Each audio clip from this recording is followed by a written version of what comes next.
Hey everyone, welcome back to the Pricky Six Podcast. I'm Jake here with my good friend Mike. How you doing, bud? What's up, man? I'm good. How are you? Good. How's things been? Can't complain. Just more of the same, more of the road and things of that nature. You? Not much. I've kind of just been here, Yeah. which isn't always a bad thing. Yeah, I feel that one. Spare a lot of time, yeah. My buddy's still in the hospital down in Honolulu, so I spend time with him. Yeah, everything's been good. That's good, man. So today's topic's gonna be a good one. It's about tattoos. Tattoos. So before we just dive into tattoos, what sparked you to permanently ink your body? I think I needed to experience the level of emotional pain I was feeling at the time in a physical way. That's probably the best answer I can give you. So because you were dealing with pain, you wanted to feel it as well. Yeah. And then did that eventually stop where you're like, I have no more pain, now I just want to get more tattoos? Yeah, that's almost exactly what happened. So like the story of my first tattoo, which is I think we'll both probably go into detail of our tattoos in general, because Jake is much more heavily tattooed than I am. And I have a sleeve, but my sleeve consists of a lot of like smaller tattoos that I just accumulated over time, and I just put biker dust is called in the middle of them. But to answer your question, my mom had passed, and I was really down in the dumps, like just going through it emotionally, hardly eating, clammed up, social life was non-existent. My day consisted of me waking up, scrolling my phone mindlessly, didn't play Xbox, and I was just gonna just wake up, go to sleep, wake up, go to sleep, wake up, go to sleep. Until one day I was like, you know what, like, I can't keep feeling like this. I'm gonna have to go back to fucking work eventually. Yeah. I've been thinking about getting a tattoo for a while, but just I think for me, the first one, I'm sure like a lot of people may share the same experience, but like that first one, like it's kind of hard to make up your mind, because I think once you kind of get time, like, oh yeah, I'll put that on my body, too easy. But like that first one, it's like, you know, like what am I really gonna get? So I have my mom's birthday and day that she passed across my chest in Roman numerals. So I got it. Didn't hurt too bad, but just I needed to kind of, that was the like accumulation of like, hey, like you've experienced this emotionally, sit down and experience something physically. Yeah. It's over now. Get back to it. Like, you know, your life will continue to go on. I don't know if it's the same for you as it is me, but like when you get like, you know, you're sitting in that chair or that table and you're getting your tattoo, for how many hours it is, like once it's done, like you're completely drained. So it's like whatever like I like was feeling that day, when that tattoo's done, I'm just like, ugh. Yeah. Like I'm just ready to go to bed. Yeah, I agree on that. Especially because I mean you're so tensed up. I mean, because it does hurt. Tattoos hurt. I don't care what anybody says. Like they're very like uncomfortable. Like the pain is there, and it's just irritating pain. But yeah, 100%. Like you're so drained. You know, for me personally, like getting a new tattoo, like not only was I exhausted, but like when I get a new tattoo, like I'm almost like at the top of the world. Like, oh man, like you're like euphoric. It's like, ooh, like this is awesome. Like, you know, you're looking at it, and then especially like when it heals over time, you're like, man, like this is like really cool. Like this is a part of me now. Yeah. Mm-hmm. It's definitely cool to like showcase it too. Yeah, for sure. You know what I mean? Take that Facebook photo where it's like you're at a weird angle. Yeah, it's just a tattoo right there. So that was your first one. Yeah. So once that was complete, what like carried you to get more? Because essentially, like I see that on your chest, and I just see some like the tree mishmash. So yeah. My second one was my praying hands with the number 9 on my left forearm, and that is specific. It is kind of embarrassing, but I got it, so I have to kind of accept it. But I'm a huge Drake fan, so Drake has this tattoo on his right arm, and instead of the 9, he has a 6. Like the 6 god, right? Yeah, on the album, if you read This Is Too Late, it has like the weird like Chick-fil-A writing, and on the bottom of the album, it's the praying hands with the number 9 on it. So I was like, man, I want to get, because Drake's logo is the owl. I was like, I don't want to just get the owl. I want to get something that like it's kind of unique to me, because the 6 is for Toronto's area code, and the 9 is from my area code, 915 El Paso. Oh, that's actually kind of cool. And he has a song called 9. He says like turn the 6 upside down to 9 now. So that was like all the inspiration for it. But his left arm, I mean, I have nothing else except on my left side, but my right arm, the theme is death. Everything on my right arm symbolizes death in some way or other. So, well, and not necessarily the ghosts here, like the Cause, because these are inspired by an artist named Cause, Kaws. He makes like little figurines, and all of his drawings have the X's for the eyes and like the crossbones kind of thing. Yeah, that's kind of cool. And I have 3, and they symbolize my siblings who are not dead, but just kind of like that was me, like spiritually, like, you know, like they're like a part of me, because life goes on and we kind of all do our own thing or whatever. But there was a point that we really didn't communicate that much. But everything on my right arm, with the exception of that, symbolizes death in some sort of fashion. Is that what the branch is for? Like So the branch, the snake is the original sin. So the apples. I mean, I couldn't tell you exactly like what the idea is. Temptation, because like the idea of temptation is everywhere. Like I think people deal with temptation in every form, probably on a daily basis, if not like pretty regularly in their life. Yeah.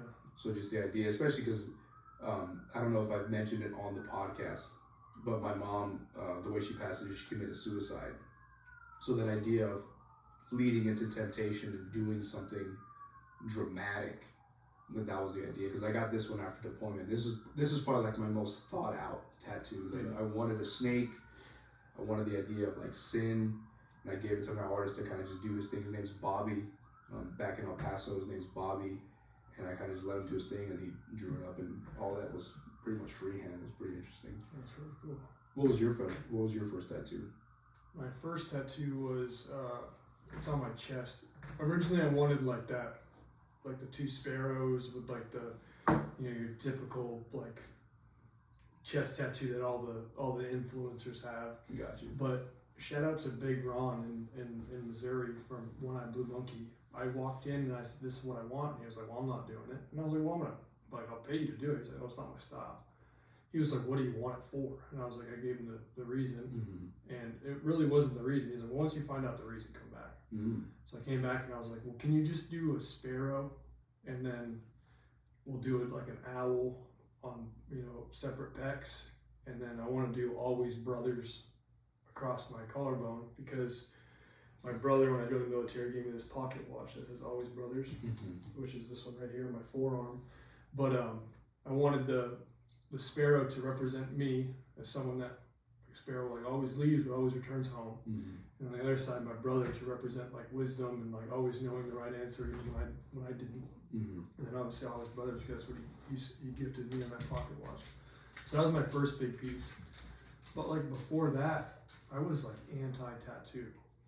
I was like, tattoos are for the devil, like, you know what I mean? Like just one of those, like, I'm never gonna get a job. Yeah. And then once I realized like how cool I thought they were, or how cool I know they are, I started doing my sleeve. And so my chest and my right sleeve they were my first ones, but they're the most memorable. So obviously my chest, like I just explained, and then my right forearm is a pocket watch that he gifted me, my brother, and then on the back side is a shotgun resting on a sign that says "Rest Easy" for my cousin that overdosed, that passed away. He gave me this shotgun, which is my grandfather's shotgun, before he passed. And then I got one on my bicep that says "Grandpa," the way I say it. Everyone that sees it, like, "You spelled grandpa wrong." I was like, "Oh, it's just the way we say it." With a bonsai tree and footprints, because he had muscular dystrophy and never walked or couldn't walk. So I got a bonsai tree to represent like that wisdom, whatever.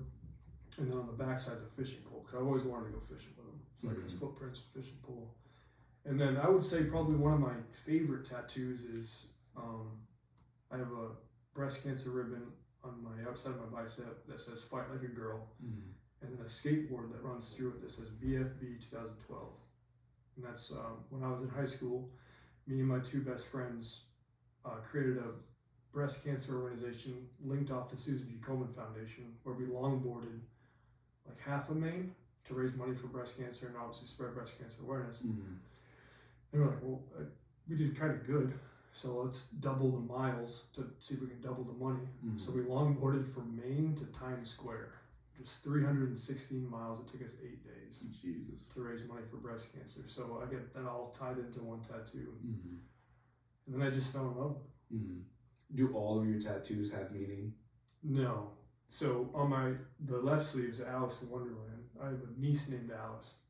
So Alice Wonderland, that'd be a cool sleeve. Yeah. So when I was in Europe, I had a Hungarian artist do this realistic tattoo, which is one of the characters from the real one and the caterpillar from Alice in Wonderland. And then I left, and then I met this tattoo artist in Colorado who did the cartoon version. The original one. Yeah. Yeah. But then I don't know, I have both legs sleeved out too. I would say my favorite story about my tattoos is when I was in Germany, there was a receptionist that worked at this tattoo shop I used to go to. Mm-hmm. Her name was Barbie. I don't know what her real name was. Maybe it was Barbie. Maybe. But I asked her, I said, what do you want to do? She was like, well, I just want to work here. And I was like, well, no, what do you want to do? She was like, well, I want to own my tattoo shop one day. And I was like, have you tattooed before? And she was like, just at parties. And I was like, well, do you want to tattoo me? And she was all ecstatic, right? Right. But the owner of the shop was like, no, she's not going to tattoo you. Yeah, just wasn't having it. And I was like, well, she wants to tattoo, let her practice on me. He was like, let her practice on you? And I was like, listen, my entire body's going to be covered one day. I don't care what's on it. You can put a donkey on it for all I care, you know what I mean? Yeah. So I finally convinced him. I was like, listen, I'm not going to pay you full price. I'll pay you something, for your supplies, but let her practice on me. So she started doing these little ones on my leg that was like, it took her like 3-4 hours, but a professional tattoo artist, it would take maybe 30 minutes. Yeah. But she finally get the motions down, and she tattooed my traps from a quote from American Horror Story that says all monsters are human. Mm-hmm. But she forgot an S on monster, so it said all monster are human. So she had to go back in and do an S. So that's kind of peeks out of my shirt now. But to make the story short, she messaged me years later on Facebook. Like, she found me on Facebook. Mm-hmm. It was like, hey, I just want to thank you for letting me practice on you. I own my own tattoo studio in Hungary now. That's awesome. So I'm like, it's kind of cool. You know what I mean? She probably tattoo you for free now if you ever went back. Yeah. Oh. Yeah, that'd be pretty dope. Yeah. Let's see. I have no, like, you have a theme going. I have no theme. Yeah, I definitely want to try and keep the theme. I don't know what more. I want to get a stomach tattoo of like a pharaoh head, like an Egyptian pharaoh head, Like on your tummy. like from like the bottom of my sternum to like the pretty much like right at my belt line. I really want that kind of tattoo, but I don't know if I want to do I don't know if I want to do the same thing with my right arm to my left, not the theme, but like for me, like I said, it's all different tattoos that I've gotten and then just made a sleeve. I really like that idea, that just having like just patchwork. and then just making it a sleeve. But like you're also one of that sleeve, like that's super sick. But I don't know if I just want to do that one and done and then never be able to do anything else on top of it. Yeah, you were saying. And on top, another thing too, like I lift, and 100% like people that lift, like my right arm, my dominant arm, will not look as defined as my left arm because there's nothing on it. So I could be massive, but then like my left arm will always look bigger because there's nothing on it. It's just skin. So that's something that I do think about as well. But It's not like more vascular. So yeah, just like that, like definition. Like if I were to flex with my right arm because of the tattoos, it's not going to be as apparent as my left arm, which is my non-dominant arm. But for those who don't lift, like I don't lift anymore, and when I get my stomach tattooed, I don't work out abs anymore because I don't need to. Yeah, just you know what I mean? I take my shirt off and it's just a bunch of ink. Yeah. You know what I mean? But yeah. Because I think we have the same areas tattooed. Because yours is just upper body, right? Mm-hmm. Well, I have one on my thigh. Okay. What was the most painful for you? Probably the one on my inner bicep. Yeah, it's a sensitive area. The one on my bicep. So the one on my bicep is a smile. It's supposed to be my grandmother's smile, who passed away. I think when she passed away. She passed away from people get older and they get sick and it just beats them up more than just like a young person. I think she passed from, what is it? When you have liquid in your lungs, what is that called? I have no idea. Whatever it's called. And It's pneumonia? Is that Pneumonia. Yeah, she passed from some sort of like really extreme pneumonia. There's like something or the other. And the smile, it's her smile. And my grandma had a gold cap, like she had a gold tooth on one of her canine with a 4-leaf clover on it, a gold 4-leaf clover. Well, the 4-leaf clover is green, so that's what this is. And I have the gold and everything on it. But that was just cool. that because the skin is so thin, it just tore me up, and it's not even that big. It just tore me up. I was like cringing the whole time. On a side note, I've always wanted to lose one of my front teeth so I can major paint it and get that silver cap. Get that silver cap. Suck line. You know? But I'm gonna. It won't talk you out of it, but the most painful one for me was my stomach. Like that upper rib is just unbearable. And you're like pretty much flexing the whole time too. Like, yeah. And like a thing I tell people is, you know, like when you lay on the tattoo chair, like if you're laying down and like your stomach tattooed, they put that like medical. The saran wrap. Not the saran, but that paper. Yeah. It's almost like you put like you're housing a dog. It's like they put that paper. So when I was getting my my stomach tattooed, we had to change that paper 6 times because I was just sweating so bad, and I was just grabbing. Yeah. But like it would be different, at least for you a little bit, because the majority of, obviously besides my one arm, is everything's colored. So instead of just doing like the outline and shading, now they have to go back in and bust in color. And then they scrape it off and miss the spot and just keep going back. Yeah, tearing you up. If you had to remove one tattoo off your body, which one would it be? I wouldn't remove any. If you had to, though. Like a gun to my head, like you gotta remove one? Yeah, like just computer, click it, delete it. It's not your body anymore. Which one would it be? I guess I honestly don't know. I would probably say, so my entire back is a portrait. And there's the one that Barbie tattooed me, she tattooed like this little teacup, like a skeleton teacup with a ship in it, and it kind of messes with the image of the other two. So I guess I would remove that one. Yeah. But I mean, I'm just gonna cover it up. Yeah. And I have a couple cover-ups, but really I just wanted like a tattoo at that time in that one location, and it wasn't a bad tattoo. But then I just like, I want this. Like I had a silhouette of a female, one of my ex-girlfriends actually, silhouette of her, and it was a really cool tattoo, but then I was like, I kind of want an octopus here. So then I put an octopus there. Yeah. You know what I mean? Yeah. But I don't know, I would never remove a tattoo. Yeah, I mean, neither would I. I think they'll, like, especially having, like, because I know there's a lot of people that will just blast a tattoo, like, because it's funny or something like that. And then, but, like, all mine have, like, pretty meaning. But if I had to pick one, it would be the Drake one. Really? Yeah, it would be that one. Do you have any funny tattoos? No, not really. I mean, I guess the funniest one would be the kind of like most like the one that sparks a reaction the most is the one on my thigh. It's just my aerosol roster number. Really? Yeah, it's 114 on my left thigh. That's all it says is 114. 114. Yeah. I guess it's pretty cool. To me, it's cool.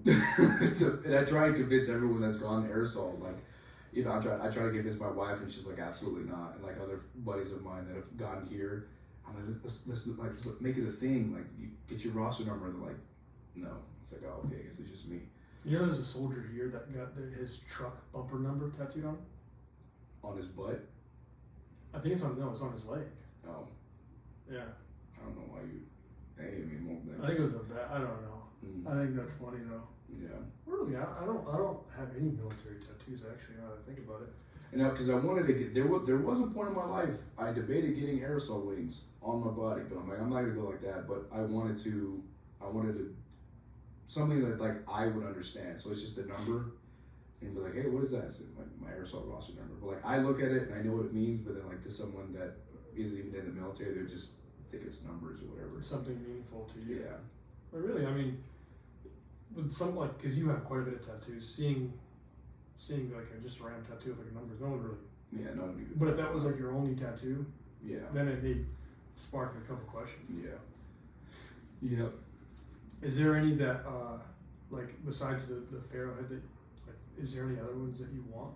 Yeah, I think the ones that I definitely have ideas for is it's also kind of Army related. I want to get the logos of my past platoons that like have really like meant a lot to me. Well, the one in specific, like my first platoon in the Army. I wasn't in first platoon, but my first platoon's logo, well, our mascot was the Immortals from the movie 300. Because my company mascot was the Iron Spartans. That's kind of cool. And my platoon sergeant was kind of like, he wanted to be like rebellious. He's like, okay, I don't care for the Spartan shit. Who kills the Spartans? The Immortals. So that was like our thing.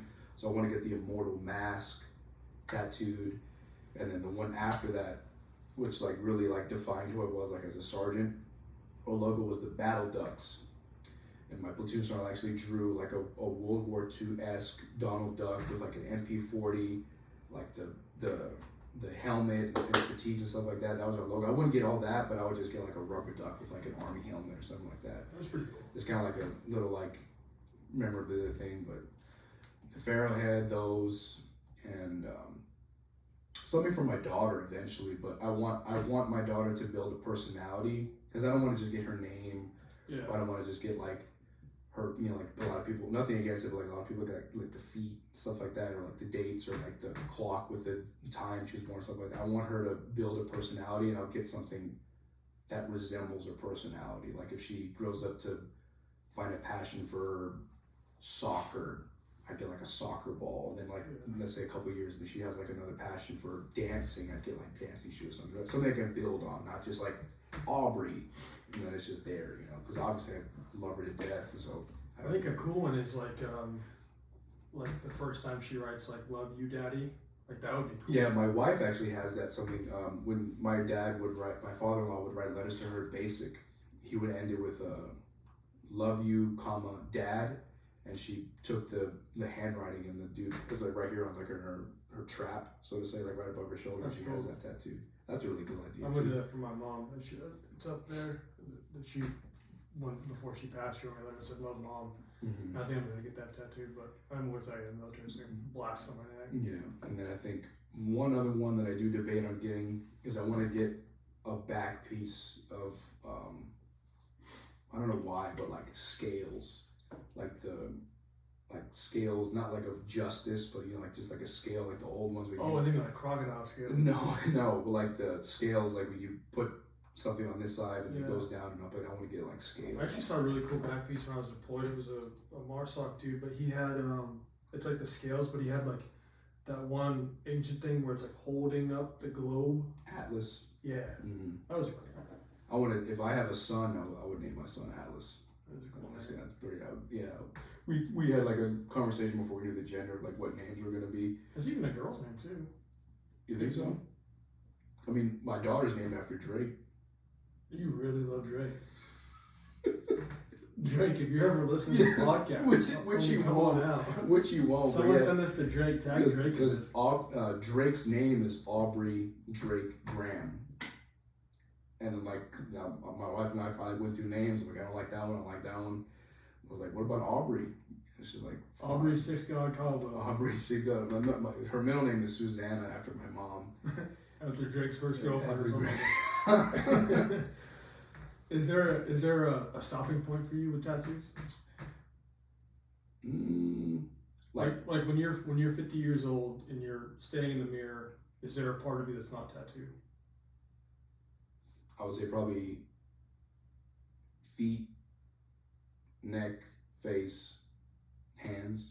But you want to be completely sleeved out? Yeah, eventually. I think that's like, I just think they're cool. Like I just like, it sounds like super like almost like corny to say, but I think they're just dope. Like it's almost like you're just like your personality, like almost like you're wearing like your personality like on the outside. Granted, like if someone asking me like, oh, there's like this arm is death, they'd be like, okay, I'm gonna stay away from this guy. I mean, I have a freaking noose tattooed on my arm. I was gonna say that dream catcher without the inside. Yeah, like, oh, it's just a rope, you know. But that's what I have the same one on my knee. Yeah, I'd say it's a dream catcher. I wanted to get it around my neck.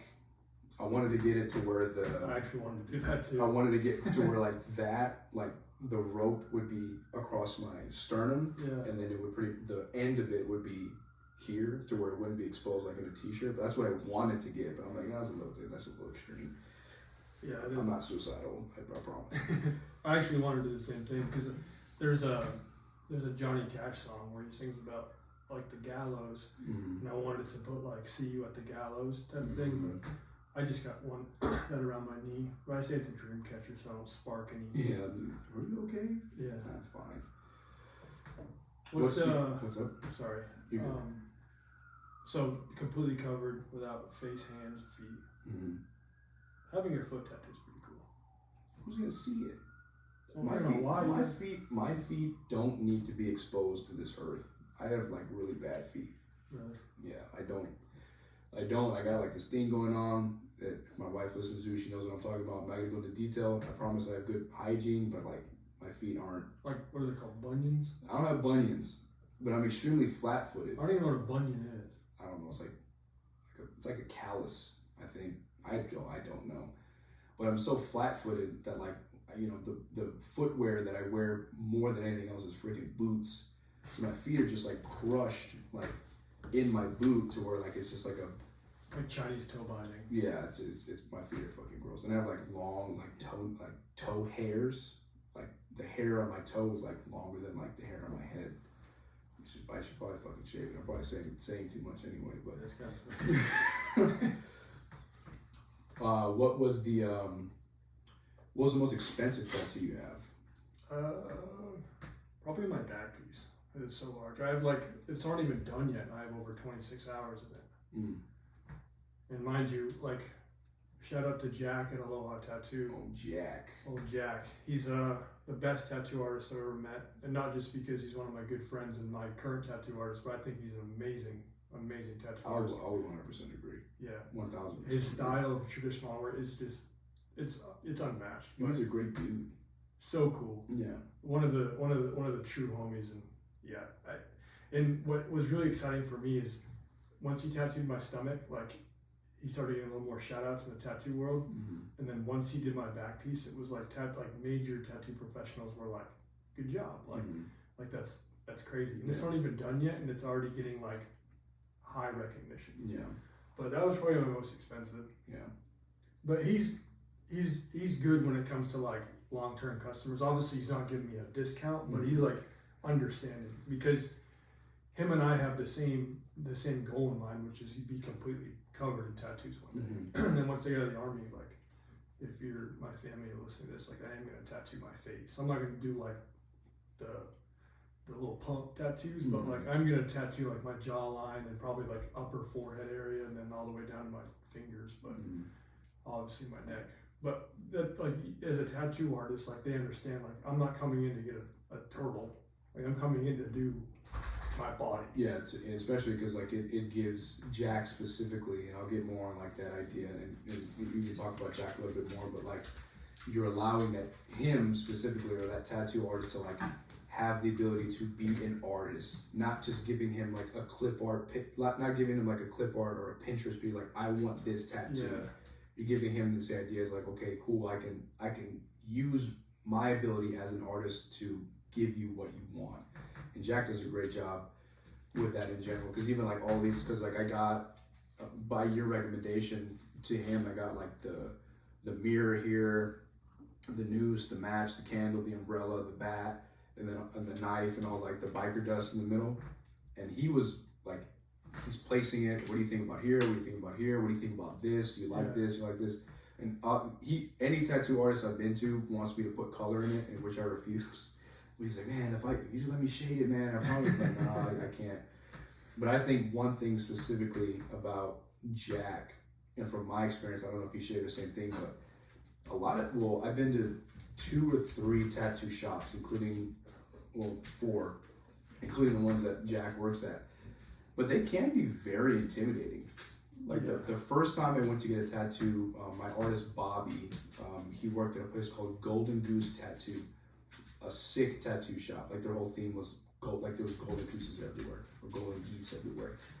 And I walk in, and it's just like this huge facility. There's people working, so I'm not really getting like acknowledged right away. I'm blaring heavy metal. I'm like, this is not my scene. Like what's going on? And I'm kind of like looking around. and finally like, but it's extremely intimidating. Like, you're like, man, like what the heck is going on? But then Jack is like, you get this dude, hey, what's up, brother? Da, da, da. And he's having like genuine He's conversation. blasting in tattoos. Yeah, and he's like actually like getting to know you as an artist rather than just like you're sitting down in silence, just getting your skin scraped in half like by putting art on you. But if you didn't know him and you saw him, like he's like 6'3", beard, big beard, tatted long up beard, everywhere. tatted up. Like, Yeah. But like an ongoing joke that we have is like, the first time we met, I just went in for a little tattoo, and he was like, "You have more tattoos than me." And it's kind of like one of those things now where he's like, we're like at a race now, because like he has a stomach tattoo, and then I did mine, and then when he outlined my back, a couple weeks later he went and outlined his back, and now mine's colored in, and now he's like trying to get his colored in. Yeah, because what does he have? He has a grizzly bear on his stomach. First time I went, No, it's a mammoth. Yep. And he's like, oh, look at this bullshit. I was like, Yeah. I was like, well, that's fucking sick. Yeah. And my wife's actually getting tattooed by him on the 23rd of April to get her start her sleeve and whatnot. That's why like when like people come up to me and ask me like who tattoos me, I always tell them Jack, but I always tell them like, hey, tell them that Jake sent you. Like if I like know that person a little bit or like respect them, like, hey, say that Jake sent you, so you're not gonna like be uncomfortable going in there. Like you have one mutual friend, and it's just it makes it easier on the person getting tattooed, especially if it's their first tattoo. Yeah. You know, that's really cool. It's insane how I didn't know joining the army that tattoos would be as prevalent as they are now. Yeah, like everybody has tattoos in the army. I would say if you're been in the army for probably 4 years or more, you have a sleeve. Like Probably so. like a lot of like I know a lot of people at least have one sleeve. Yeah. And it's not just like for males or females. It's like a lot of people have sleeves. Even outside of the military. I can't think of many people that have zero. Like I can't, off the top of my head, I can't think of anybody that doesn't have one. I'm sure that, actually no, we got a bunch of new soldiers in my platoon. I mean, they're 18, they don't have any, but give it time. Yeah. Give it time, and I could see them getting a tattoo for sure. That's like one of the first things. And I even tell my new soldiers, I'm like, that's like the first question honestly I ask, like, do you have tattoos? Because that's how like people recognize me now. It's like I'm literally look like a desk in detention. The tattoo Plastic. ranger guy. Yeah, I literally look like a porta potty wall, just random art everywhere. NTC porta potty. Literally. But no, yeah, I just love tattoos. I love the artwork and like being in that.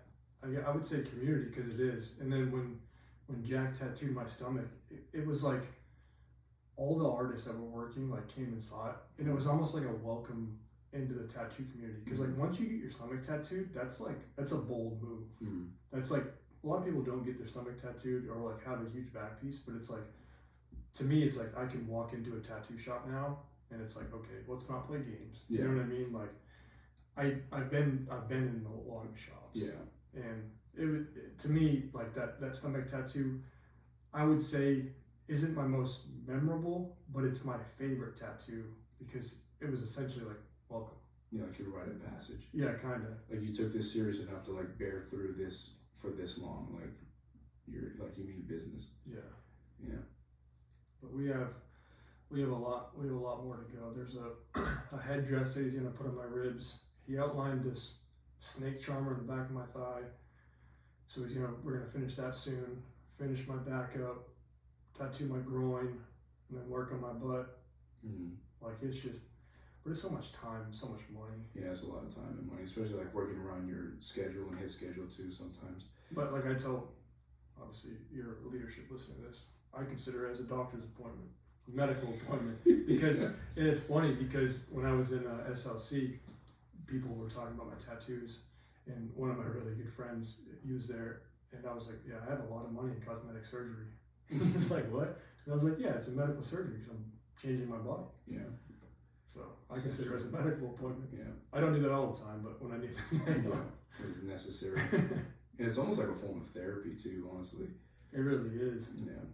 100%. Like just like you sitting there kind of just like almost like watching your body change over a certain amount of time, usually a couple hours or whatnot. Like you're just watching something like become a part of you. It's really interesting to think about. Have you ever had any bad reactions to your tattoo? Not like in that moment, but there was a point. I think it happened a lot when I was still back in Texas. I think when the season would change, I would get like this tattoo specifically. It would like bulge and like really, really itch. But I think it was just that area of my skin just having like a reaction to the weather changing. But that's never like in that moment. I'm not a bleeder. Like I don't bleed when I get tattoos. I never like had like allergic reaction to ink. Granted, I don't have color, so hopefully it doesn't come. But I just always just got black, and nothing's ever like gone out of hand or anything like that. This is gonna be a weird question, non-racially, but would you be able to see color on your, like if you were to put like a blue or a red? I have no idea. I think that's one of the main reasons why I like the idea of just having black outline, because I think my skin tone specifically, like it kind of pops. Like if I shaved my arms and it didn't have like a lot of this stuff wasn't, especially like this one back here that I do actually have shading with the Grim Reaper, they would really just like pop, like, you know. But I don't know if I would get any kind of color. I'm sure it would, maybe like on my stomach, like a lighter part of my skin, it probably would, but it's extremely painful. But like that Grim Reaper, how it's like that black in the back, mm-hmm. if you were to have that as like your filler, as like a solid black, mm-hmm. that'd be pretty cool. But yeah, because that was probably the worst. It wasn't a reaction for the tattoo artist, but shout out to Dez Tattoo in Colorado Springs. When he tattooed my forearm, and I went in apologetic. I said, listen, I want this tattooed. You're gonna have to work off of the other artist. And I was like, I'm sorry that you have to do that. mm-hmm. But I was like, if you do this for me, I'll give you my entire left leg to do whatever you want. Mm-hmm. Deal. So he did this, it came out perfect. And it was time to do my leg. And I walked into the shop and I was like, you want to start the leg? He's like, what do you have in mind? And I was like, it's yours. He was like, well, I drew this up and I really want to tattoo this. All right, where do you want to put it? On your shin? All right, do it. Went in a couple days later. What do you get for me? Well, I drew this up. I kind of want to tattoo it. All right, do it. Mm-hmm. So now it's like a Viking theme. Like, it's like the Viking woman theme kind of mm-hmm. going on, or like a gypsy thing. But I was going to Montana to visit one of my friends, and I was like going home, right? So I was like driving home right after that, and so I was like, I want to at least do as most as that you can in like 2 days, mm-hmm. which you shouldn't do if you're getting especially sleeved out. So he like tattooed this giant portion on my calf, went back in the next day, tattooed another portion on my calf, did that solid black like outline that you had there is like the shading, and then tattooed my thigh. And I drove to Montana, which was like 6 hours from Colorado Springs, and my foot was down the entire time. So all of that, like, I guess, all that like trauma to your leg, mm-hmm. it caused my calf to swell up like a balloon. Mm-hmm. And I was wearing Birkenstocks at the time, and I had to loosen my Birkenstocks to the max, and my foot was like a balloon. Mm-hmm. I could barely walk because that's how bad it was. Mm. Yeah. So there's definitely some do's and don'ts in the tattoo world. If you got the time, space it out. But if you don't, I mean, just try to chance it and see what your body does. See what you can handle. Because essentially, it's an open wound. Yeah, you got to keep it clean. But no, that was probably the craziest one that I've had. I've never really had any adverse reactions to tattoos. No. I am a bleeder though. For real? Oh, it's crazy. Mm-hmm. You gotta go. I'm just bleeding everywhere. Jesus. No, I'm not a bleeder at all. What was the most painful? Oh, you already said your stomach. Yeah, probably the stomach. The back of the knee too. Oh man. And I even numbed it. And like that's like another like rites of passage thing. It's like once you get so many tattoos, it's okay to start numbing them, mm-hmm. especially in those sensitive areas. Like, but the back of the knee with the numbing cream, it was insane. Yeah, because all the nerves back there. It's insane. Yeah. And then like I had like my toes tattooed. Mm-hmm. That was pretty rough. But they were just little like chevron type of, that like mandala type stuff. Mm-hmm. But even like tattooing my foot, because I have it's like I don't know if you heard of Edmund Munch. He's a famous painter, but the houses that he painted are like a specific pattern. So like my ankle is like this housing development that's based off his style. Mm-hmm. But like running down from like your calf to your ankle, then down to your foot, like right around your Achilles, mm-hmm. it's crazy. Yeah, that really, really thin. Because you can't control it. Like once that needle goes in you, like your twitches, you can't control it. Yeah. So it's like you just gotta kind of bear with it as an artist, which kind of sucks because mm-hmm. you don't want to mess anything up. But have you seen any Any funny ones at all? Yeah, yeah, funny slash like provocative for sure. But like a lot of the guys that I know, like in the army, that don't care too much for like meaning, they'll get like the Friday the 13th tattoos, where like you like draw a number and they can just put whatever they want on you. But like a friend of mine had it was a match on his knee, and the word under was fuego, like the Spanish word for fire.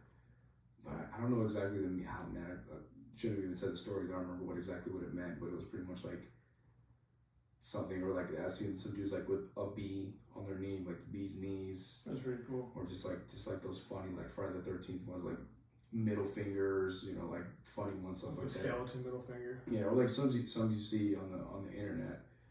Like there's one really funny one that a mutual friend of ours, Wolf, him and I sent him a picture. It says you mess with the meow meow, because him and I love cats. Because you mess with the meow meow, you get the pow pow. That's a cat with a Glock 19 and holding it in his tail. That's pretty cool. That's pretty funny. I've never seen that. I would say it's not really funny. It probably means a lot to this person, and if it has any type of background, I do apologize because they're actually here. But I was out on the marine side of the island, and I was at the beach, and this guy turns around, and on his back, like if you were to cut his back in half, the top half of his back was 3 chevrons with like the marine pattern, and then across his shoulder blade said Sarge. And I just was staring at it. Like he has Sarge on his back with his rank. Sarge. Well, like maybe it meant something to him. Maybe his grandfather was a sergeant. I don't Yeah. know. But like around a military community, anytime a military tattoos, it's like, come on. Yeah, you're just like shunned. That was probably the funniest one I've seen. Obviously, the ones that are on the internet. I think any type of military ones are pretty funny to me. Yeah, kind of questionable. Especially you get like that digi pattern, that ACU pattern stuff. Yeah. Mm-hmm. U.S. Army. Yeah. So you were talking about one earlier about paranormal tattoo. What's that one about? So the only paranormal experience I've ever had in my life is when I got my first tattoo, the Roman numerals across my shoulder, across my chest to my shoulders. And on a whim, I decided to get it. Like I said, I was thinking about getting one. I didn't know what I wanted. And I'm like, okay, cool. I'm gonna get this. So that day, I like white glove cleaned my barracks room. Like I was like, today's gonna be the day I get back on my feet. Got that tattoo. I think that day, I want to say like it was a real quick turnaround, because there's not much to it. It's just Roman numerals. It took a long time, but that was just him just outlining every single digit and then shading it. So it didn't take long, but I got it. You know, you get that sense of euphoria after you get it. And I go home, and that was the first time that I had slept deep or a quality sleep since my mom had passed. So it had been like over a week, because they gave me like the emergency leave. Mm-hmm. And the reason I say it's paranormal, because in this dream, my family was like, you know, my immediate family, mom, dad, siblings, my dog was in the dream too. We were all just like really good. And my family isn't like awful, but we, you know, every family has its faults, but like we definitely, at that point, we're, you know, and we're not like perfect now, but, and no family is perfect, but we were all just like really just going through our own version of like what had happened. But in the dream, we were just like the TV Family Matters, you know, full house family, just laughing, having a great time, whatever. And then in the dream, I'm going to bed. And then my mom comes in the room in the dream and puts the Aquaphor on my tattoo. She's like talking to me and stuff like that. And then I woke up after she finished putting it on, and then like in my mind, I was like, I'm okay now. Like, I'm good. That's cool. And that's the only like paranormal like experience I've ever had. And then ironically, it was for my first tattoo for my mom, you know, so that's really cool. Yeah. Do you believe in, obviously besides that, do you believe in paranormal stuff? I don't want to say yes because it happened to me, but then I don't want to say no, but I don't have anything to go off of except for that. Like my wife has experienced like spooky shit, I guess you could say, but like I've never seen a ghost. I've never had weird stuff happen to where like I'd be like, damn, like I believe in it because this happened to me, you know. So I've only ever had one. I was at my buddy's house, and we were drinking, doing all this stuff, and like at that time I was living with him, and I went upstairs to go to bed. He shortly followed, him and his girlfriend or wife, and I'm laying in bed, put my phone on the charger, and I see like the door light, like the door opens so the light comes through. So I just turn over and I'm like, hey, what's up? And I thought it was him, but there was a figure standing in the door with a cowboy hat on, and he had a cowboy hat, and he was just standing at the door. I was like, hey, like, are you good? Like, you want anything? And he's just standing there, nothing, right? And I was like, I'm going to bed, dude. I was like, just shut the door. Nothing. So I reached over and grabbed my towel that was on the ground. I threw it, right? Went to bed. Woke up in the morning. I saw my towel there. I was like, oh yeah, what the fuck? So they were downstairs cooking breakfast. And I was like, dude, what did you need last night? He's like, what are you talking about? I was like, you're on my door. He's like, what are you talking about? I was like, you were standing in my doorway last night. No, I wasn't. I was like, yeah, you had your cowboy hat on. You were standing at the door looking at me. And his wife like turns around. She's like making bacon or whatever. She's like, what are you talking about?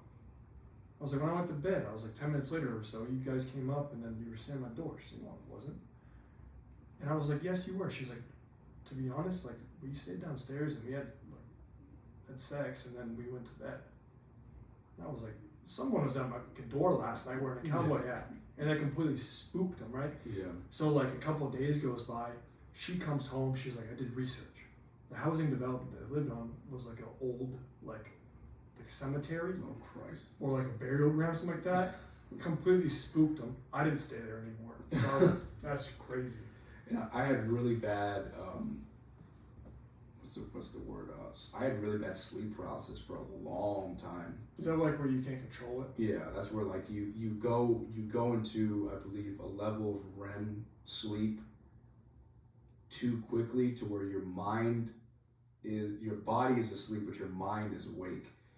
But something similar to that, like the worst, like same. I was at Fort Bliss in my barracks room. The way that my room was set up is my bedroom was in the far corner of the room to where my barracks room was.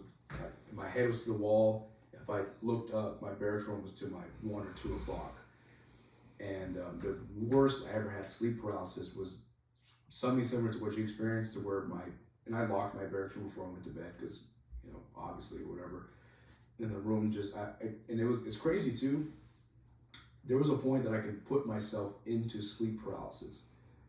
It sounds crazy, but I would pretty much lay, you know, for lack of saying it any other way, I would pretty much lay like in the position of attention, and I would roll my eyes into the back of my head, and I would be able to hear like a noise, and it would be like, woo, woo, woo, and it would get faster, faster, faster, faster, and then it would stop, and I would be in sleep paralysis. But it's terrifying. Like, you know, the ones that were before, it would just be like, I'm doing everything I can to move or yell or like shout or whatever, and I can't. But to like your story, my barracks room door opens, and it's a black silhouette with just a smile, just a giant white grin. That's terrifying. And it slowly just makes its way to my room, to my face, and it's just right here in my face, like nose to nose, and it's like loud, like pretty almost like freaking like, you know, like if when I was asleep, it felt like it was like sucking the soul from my face. But I'm doing everything. I'm just looking at it. I'm trying to do everything that I can do to move, and then I just finally, like, in sleep paralysis, it was the snap of the finger. It's just like you're awake. Yeah, I've dealt with that a couple times. Yeah, but it was really. I know I dealt a lot with like my sleep schedule, because if you have a poor sleep schedule, you're more probable to get it because your body is so exhausted, but your mind's wide awake. Because at this time I'm like staying up to like 3 in the morning playing Xbox and shit like that. But I used to get it really bad here, like when we were on mid shift, to where like I would actually wake up screaming like ah, and then my wife would be like, you know, like what happened? What happened? I'm like, I just had another, you know, sleep paralysis. I just call them night terrors. Like I've woken up. It's been a thing since I honestly joined the military, but like since I've been here, like I've waken up like on the edge of my bed, where my back is on the edge of my bed, and I'm like upside down. Or like I wake up like near my closet, like in the fetal position, like, cause like one story before I'm gonna go into the next story is in we were on a convoy to Poland. We were staying in like these tents, and I was asleep, but I couldn't control it, and I ended up on the ground, and I was like essentially low crawling underneath all the cots that was like Yeah, and my soldier actually woke me up, and I had no idea what I was doing. What in the world? I've woken up naked outside of the barracks before. Like I have really bad ones. Jesus. But yeah, but I'm gonna tell you, I'll finish another. I guess paranormal. So it's actually a really cool story. Before I deployed, I was gifted a medallion, right? And this medallion was essentially passed down from people that went overseas, and every time they come home, it's like a standpoint of like, you'll always walk off the plane, right? So when someone comes home, they'll give it to another person deploying, and it's just a hand-me-down. So I was gifted this medallion, which I carried on me in deployment, and ended up walking off the plane fine. Well, for those, I've talked about it briefly, but I have a really good friend that lives on the Big Island that got in an accident, and he was life-flighted here, and he's currently paraplegic, so he's paralyzed from the chest down. But before he went into his major spine surgery, which it was a crazy surgery, but before he went in, I was thinking, like, what can I do for him? And he's big in like the crystals and rubbing and getting all that aura, whatever you call it. Mm-hmm. And I was like, I don't know if it will make sense, but I'm gonna give him this medallion. So his surgery was like, we'll say on Tuesday, right? So on Monday, I sparked the idea, and I was like, I'm gonna give it to him. But I couldn't go into the ICU before he went into surgery because he was going to surgery first thing in the morning, and it was too late for me to show up. Mm-hmm. So it was like 2 a.m. I just sparked out of bed, and I was like, I'm going. So I grabbed the medallion, I go down there, and all the hospital's locked down. So I finally get in contact with this nurse. She comes down. I wrote a note. So she folds it up, puts it on his nightstand. Surgery was good, whatever like that. So I went in when the surgery was done, and he's like, Jake, I'm going to tell you something. He was like, last night was the weirdest dream I ever had, and it was the most lucid one. And I was like, really, what was it? He was like, I had a dream that I woke up in this military like compound, like underground, and I was walking through these doors, and I was just meeting all these soldiers that I had no idea what to do, but they were just kind of guiding me through this path. Mm. And it was like one soldier, then like 2 more soldiers, and just a group of soldiers bringing me to like this courtyard, and it was like this beautiful garden and everything like that. As I woke up, and when I like looked over, there was a piece of paper with that medallion in it, and he was like, I don't know what that meant, but he was like, that's crazy. Yeah, that's oddly like terrifying too. Yeah, to be woken up with like a military, like a symbolic military item, and then just have that dream, and then Yeah. what's cool is he wears it every day now, but yeah. But I've definitely had, on top of like paranormal stuff, I've definitely had like moments to where like I feel that, I guess it's more towards like religion / paranormal stuff, but I've definitely had moments to where like I definitely felt that like either my mom or somebody was like really like right next to me, like really helping me out in situations. Like it sounds corny, but like when I was in air assault school, like I should have been dropped more than once. Like I had my phone, because you're not allowed to have your phone on you. I walked up to formation with my phone, forgot about it, asked like a staff sergeant I was going through in the company. I was like, what should I do? He's like, you're a dumbass, but turn it off, put it in the way bottom of your ruck, and just leave it be. I was like, okay, that sounds like a good idea. Put it in the bottom of the ruck. This is the day of like the first written test you take, or like the multiple choice. And they come out, the black hats come out like, hey, you know, blah, blah, blah, we're going to take the test. Hey, integrity check. Who has their phone? You know, we know somebody has it. Just have integrity, you know, spit it out. No harm, no foul. It is what it is. Like, this is your only go. And I'm like, man, it's demons are fighting inside. I'm like, oh, should I say anything, whatever? Well, I was like, you know what? Cool, I'm going to say something. I was like, air assault sergeant, I have my phone in my bag. I forgot to put it in my car. I forgot to leave my car. But I do, yes, indeed, have my phone in my bag. Oh, okay, air assault, no worries. Go ahead and get it out and give it to Sergeant so-and-so, whatever. Okay, cool. So I'm just digging through my rock, and they're like, anybody else? You know, hey, you know, this soldier had integrity and spoke up. Then like 3 or 4 other people like, yeah, I got mine too, out of their pocket. You know, I got mine too. Okay, pass them up. Go ahead, form over Yeah, there. no, so it's actually worse. I take the test. I failed it, but I didn't know at this time. Failed it. That was the day they did like the introduction flight. So like the whole class, they got like 2 or 3 Black Hawks. They would go in the middle of the desert. They land, you get on, they fly you around for like 20 minutes, and you come back. As I get off the bird, the Air Force aerosol instructor grabs me and is like, there you are, we've been looking for you. I'm like, what did I do? He said, you should be at the fucking house already because everyone else that had their phone is gone. And I was like, what? I was trying to yell over the helicopter. I'm like, aerosol started. I didn't have it on me. I had it like in my bag. I had integrity. I spoke up like, yes. He's like, no, too fucking bad. You're going home. I was like, oh man. Fuck you and Flappy Bird. Yeah. So I'm crying and I'm like sitting in the office or whatever. And Staff Sergeant Tigges is his name. He's actually a Green Beret now, but he was an aerosol instructor. He was the one, everyone, there's always going to be at least one MP black hat, no matter where you go, if there's an MTT there. And he's like, what are you in here for? I was like, I had my phone. He's like, no, you didn't. You had it in your bag. I was like, I know, but they're saying I had it on. He was like, all right, man, let me see what I can do. Goes in there. You can hear him like arguing.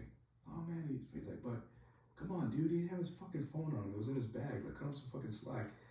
And the senior guy that took my phone, he was like, he slams on the table, boom. You fucking MPs, I swear to fucking God, if this kid doesn't fucking graduate, I'm sending you back to the fucking line, da-da-da-da. You better fucking graduate. I'm sitting there, I'm like, oh, this is my chance. He comes out of the room, he grabs me, he's like, don't fuck this up. I said, hey, Roger that, Sergeant. I failed the next. So I leave the office and then I go into formation and find out that I failed the first test. I'm like, oh my God. Take the second test, fail that one too. And he's just looking at me the whole time like, dude, you're going to get me fucking fired.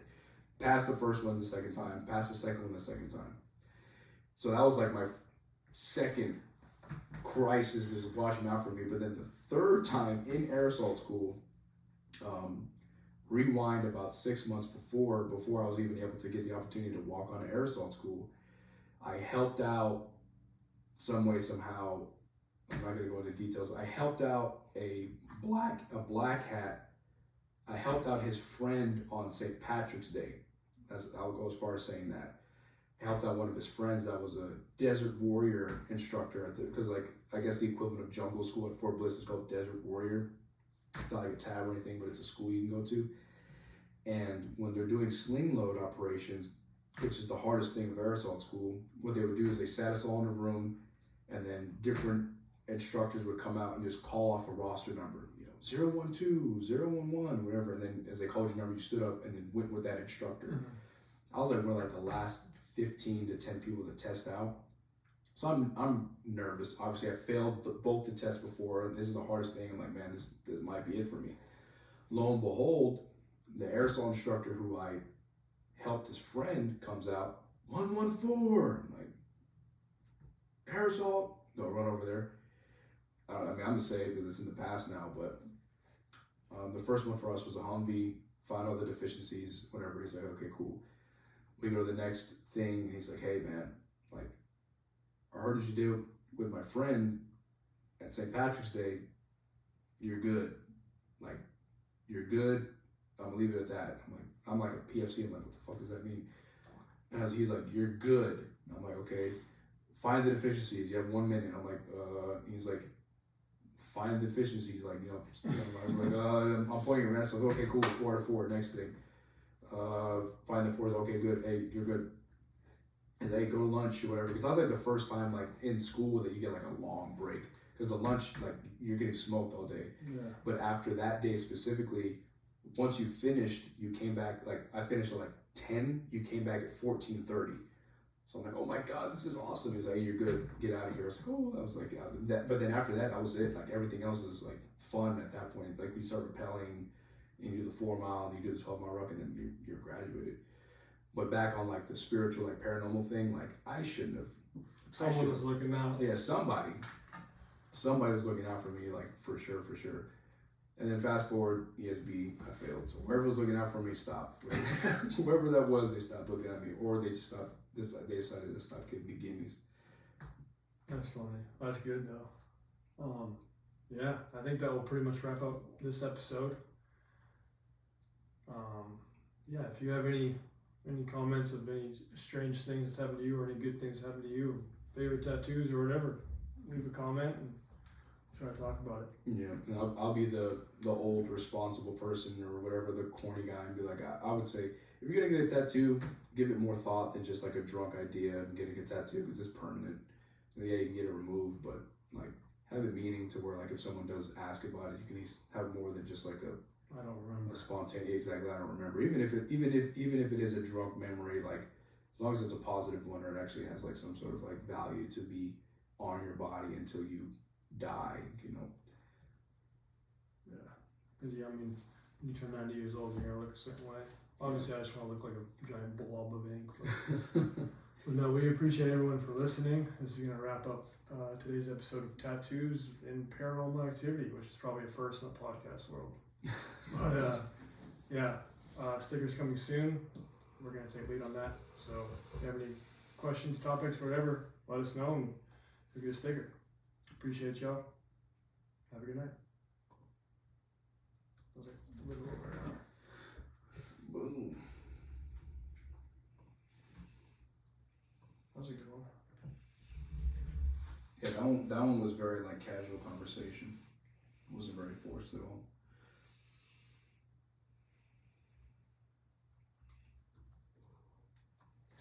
See, there are tattoos and aliens. I honestly like recording. It's fun. And I'm glad my wife and I had that conversation where like and it makes so much more sense to do it like on a day that I worked because they're knocked out now. I mean, when I go home, I have to give my daughter her antibiotics, but we can do a week's worth of shit and we're gonna be awake. Especially now, it's a Friday or Saturday, so like. And I thought it was one. It's not even one yet. It's not even one yet. We can do one more. Yeah, I'm game with that. That's good. So that's good. So we have hobbies. That's another one. I'm gonna. The secondary topic. We could just talk.